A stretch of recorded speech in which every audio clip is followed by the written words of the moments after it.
Salut tout le monde, on est le dernier dimanche du mois de septembre et donc comme d'habitude on se retrouve dans une nouvelle vidéo. Alors aujourd'hui ce sera vraiment un partage d'expérience, donc je vous conseille de prendre un petit thé, un petit café, de regarder pendant un repas, quand vous vous embêtez un peu. Vous pouvez aussi me mettre en accéléré car je vais surtout blablater. Avant de commencer cette vidéo, je vous invite à me suivre sur mon Instagram et mon TikTok, c'est exactement le même nom, @clairesminds. Et donc aujourd'hui, vous l'avez vu dans le titre, on va parler de comment j'ai vécu, comment j'ai géré, ou pas du tout, gérer mon anxiété pendant mes études d'ergothérapie. Donc je vais vous faire un peu un partage d'expérience, principalement à l'école, comment j'ai pu vivre des crises d'angoisse, etc.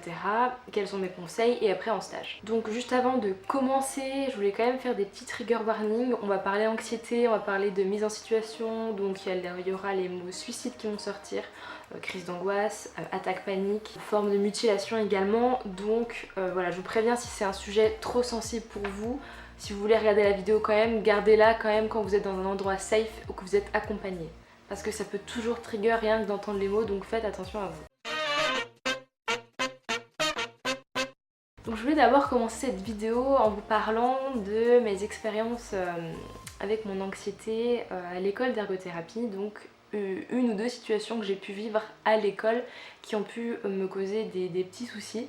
Donc c'est parti. En première année, si vous me suivez, vous avez vu la vidéo sur mes études d'ergothérapie, on a eu des cours, des TP, où on était en petits groupes et c'était des cours de communication, d'expression, etc. Donc qui dit expression, communication, dit un peu jeu de rôle, atelier de discussion, etc.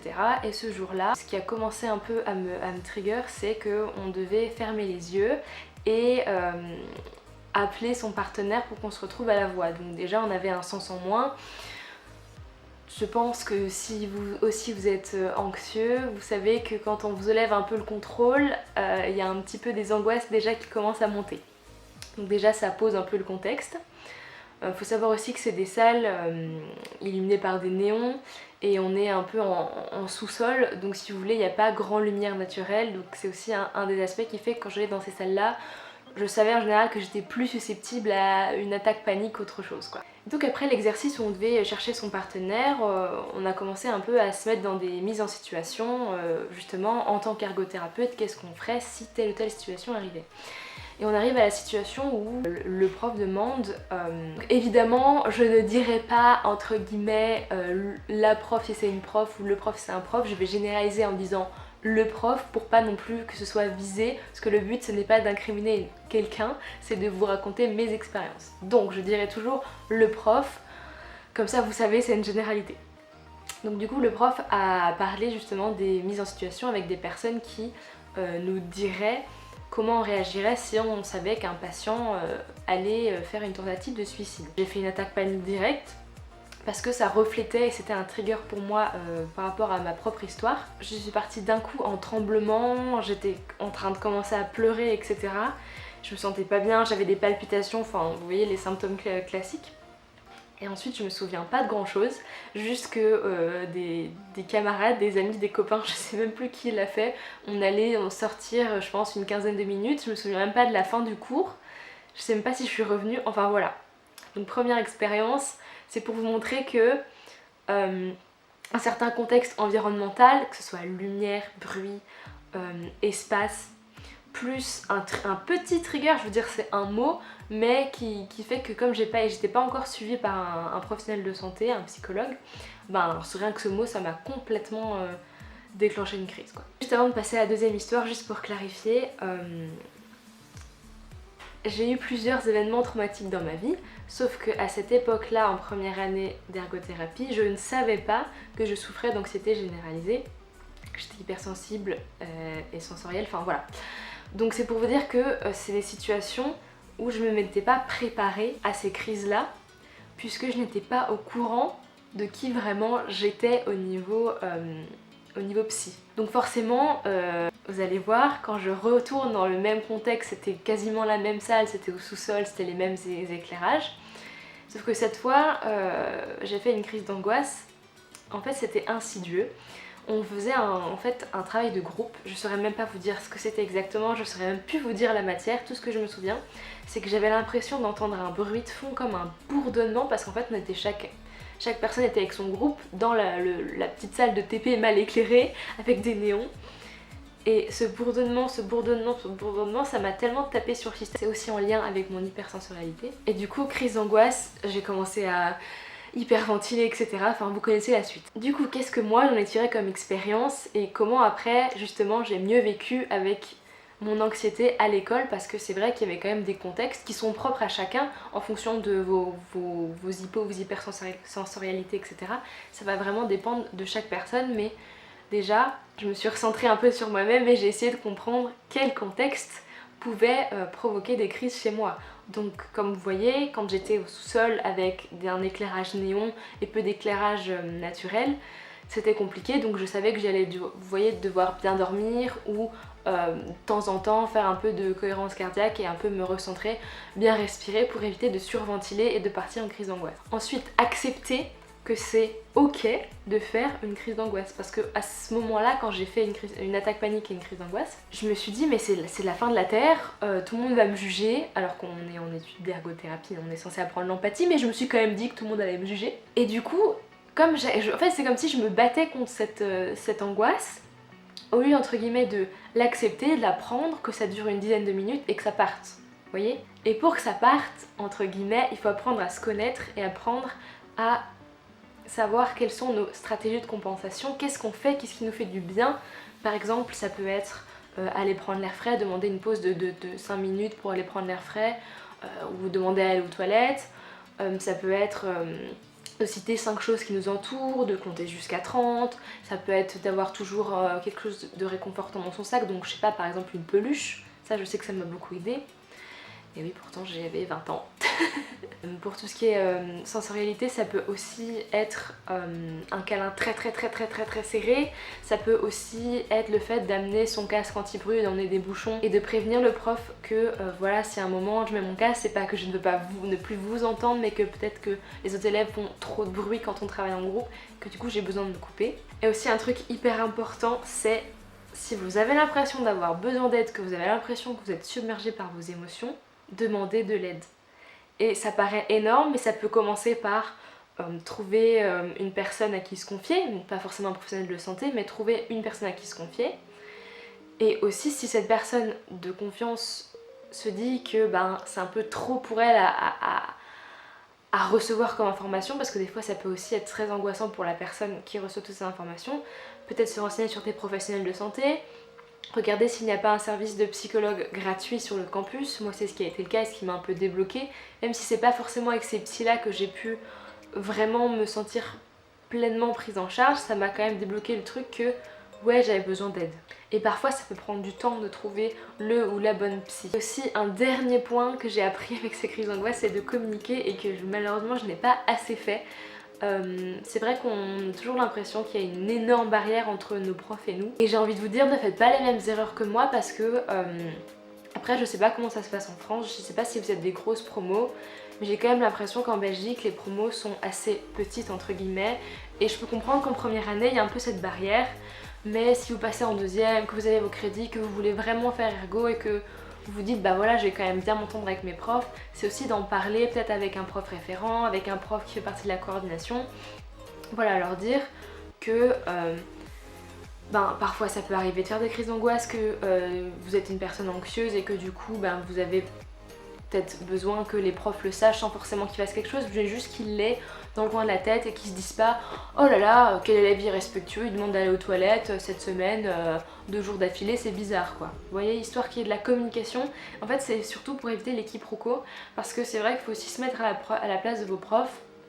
Il y en a qui travaillent, qui font en plus les cours, et donc ça demande beaucoup d'énergie, et quand on a un élève qui écoute pas ou qui met ses mains dans ses oreilles comme ça pour pas écouter, on doit se dire mais qu'est-ce qu'il fait, c'est moi qui l'ennuie. Vous voyez, c'est un peu, c'est humain, c'est humain d'avoir une réaction humaine avant d'avoir une réaction d'ergo, vous voyez. Donc voilà, et aussi pas de culpabilisation par rapport aux professionnels de santé. Si vous n'en êtes pas là, c'est ok, mais juste faut trouver quand même un moyen de pouvoir évacuer et de trouver de l'aide, que ce soit par l'écriture, que ce soit par l'art, que ce soit par le sport, mais Voilà, chacun fait ce qu'il peut autant qu'il peut, juste pour vous, vraiment trouvez-vous votre activité, un peu votre défouloir qui va vous aider à gérer vos émotions. Donc ça c'était la partie sur comment j'ai géré mes expériences etc. En école d'ergo. Maintenant on va parler des stages. Avant toute chose, je vous encourage évidemment à aller voir ma vidéo sur les stages en ergo, parce que je fais référence à certaines situations et vous comprendrez peut-être un peu mieux mes anecdotes. En fait en stage, principalement ça s'est quand même vachement bien passé. Si vous voulez, ça arrive à tout le monde d'avoir des coups de stress, sans parler d'angoisse, sans parler d'inquiétude.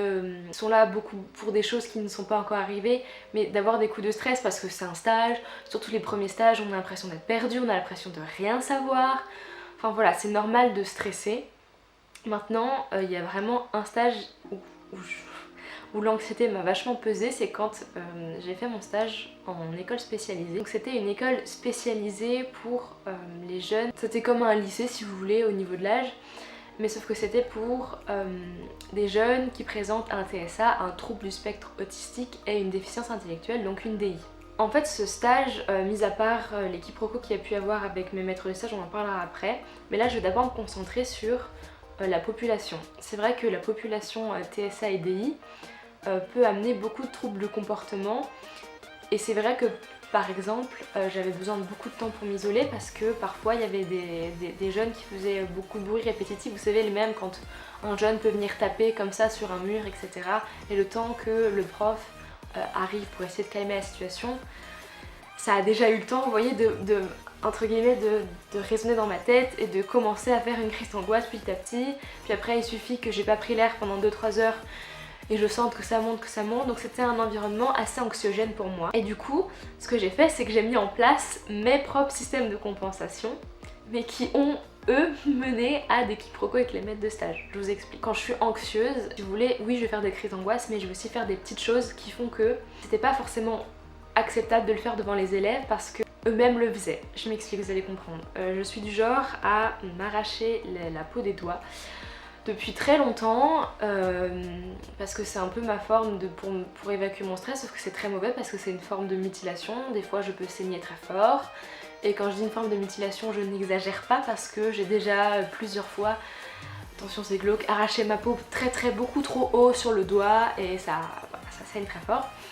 C'est pour ça que je parle de forme de mutilation, et donc c'est fort en lien avec mon anxiété forcément, parce que l'un provoque l'autre et puis voilà. Pour gérer les bruits, les troubles de comportement dans les couloirs, un peu le sentiment d'insécurité, parce que mon premier jour j'ai vu un élève qui a eu une crise et qui a frappé un professeur, et donc c'est lié avec la situation de handicap, mais si vous voulez le premier jour ça fait quand même un peu peur, donc le sentiment d'insécurité, mon arrachage de peau, tout ça fait que fallait que je trouve un moyen pour gérer à l'école. Ce que j'ai fait, c'est que je mettais beaucoup de sweats. Déjà ça me protégeait parce que j'avais l'impression entre guillemets de me mettre dans une enveloppe corporelle externe qui me dorlotait, mais en plus de ça je mets dans les sweats, j'avais les sweats, je sais pas comment vous dites, les trucs à capuche là, bah, j'avais une poche devant, une grosse poche, ce qui fait que je mettais souvent mes mains dedans.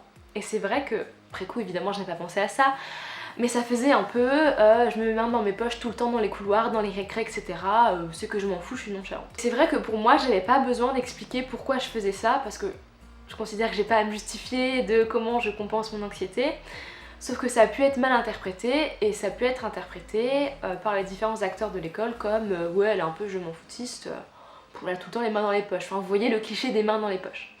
Sauf qu'en fait je faisais ça pour isoler mes mains et éviter de m'arracher les peaux devant les élèves qui eux le faisaient déjà, et j'avais pas envie d'inciter ce comportement et qu'ils le fassent par imitation. Voilà.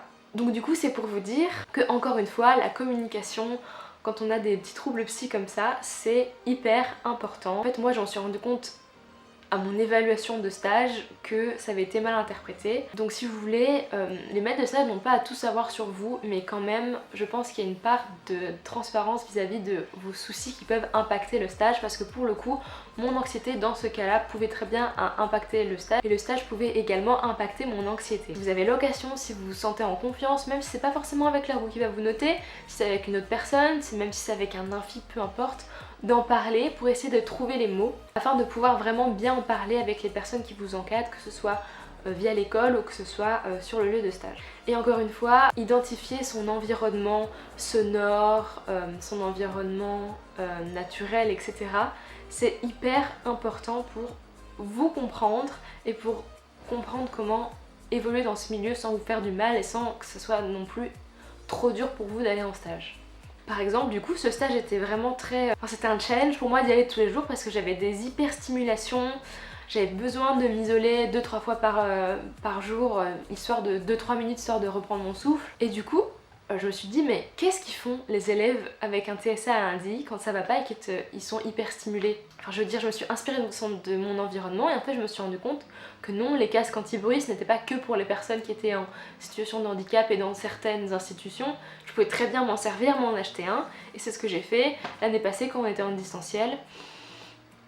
Enfin, je veux dire, il y a toujours les bruits de ville, et ben quand j'avais besoin de réviser ou que mon copain était à côté, bah forcément je mettais soit des bouchons, et quand ça n'allait vraiment pas et que je me sentais hyper stimulée et que mon vase sensoriel était plein, je mettais mon casque anti-bruit et je me suis dit, ça j'ai appris en stage. Donc c'est pour vous dire que même si vous êtes anxieux, que vous avez un trouble de l'anxiété généralisée, c'est pas une fin en soi. Vous pouvez très bien réussir vos stages en ergothérapie, vous pouvez très bien réussir vos 3 années en ergothérapie. Tout, c'est vraiment d'apprendre à se connaître, de communiquer et de se faire accompagner.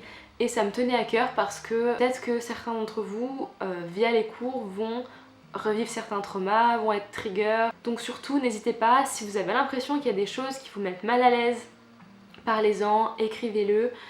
Et surtout communiquez à propos de ça, parlez-en avec vos amis, si vous ne vous sentez pas compris, parlez-en avec un professionnel de santé, avec un prof, parce que voilà, on est en école de santé, on est quand même censé avoir un minimum d'empathie, donc vos profs aussi normalement. Et surtout cette vidéo c'est pour vous dire de prendre soin de vous, c'est hyper important. Prenez soin de vous physiquement, socialement, psychologiquement, cognitivement, vraiment c'est vraiment un ensemble et c'est hyper important. J'espère que cette vidéo vous aura plu, n'hésitez pas à commenter si vous avez des expériences, si vous avez des moyens entre guillemets pour vous recanaliser, des moyens qui vous permettent de gérer votre anxiété. Et juste avant de finir, je voulais juste vous parler d'une application qui moi m'aide qui s'appelle Mon Sherpa.